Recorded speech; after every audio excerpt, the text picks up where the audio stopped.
పూజా హెగ్డే తెలుగు సినిమాలో కనిపించి 3 ఏళ్లు కావస్తోంది. రీసెంట్ గా కూలీలో మోనికా అంటూ ఆడియన్స్ ని మెస్మరైజ్ చేసిన పూజ ఫైనల్లీ తెలుగు సినిమా అనౌన్స్ చేసింది. ఈ మూమెంట్ కోసమే ఈగర్ గా వెయిట్ చేసిన బుట్టబొమ్మ అభిమానులు ఈ సినిమాపై ఎగ్జైట్ అవుతున్నారు. 2022లో వచ్చిన ఆచార్య డిజాస్టర్ తర్వాత తెలుగు స్క్రీన్ కి దూరమైంది పూజా హెగ్డే. బుట్టబొమ్మ తెలుగు రీ ఎంట్రీ కోసం చాలా కాలంగా ఎదురు చూస్తున్న ఫ్యాన్స్ కి రెట్రో మూవీ ప్రమోషన్స్ లోనే తెలుగు ప్రాజెక్ట్ పై అప్డేట్ ఇచ్చింది.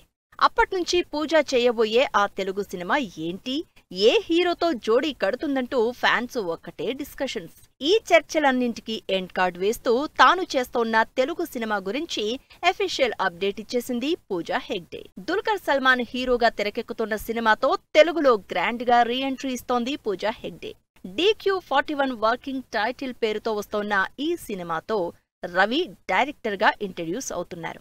ప్రస్తుతం హైదరాబాద్ లో షూటింగ్ జరుపుకుంటున్న ఈ సినిమాని SLV సినిమాస్ పాన్ ఇండియా సినిమాగా ప్రొడ్యూస్ చేస్తోంది.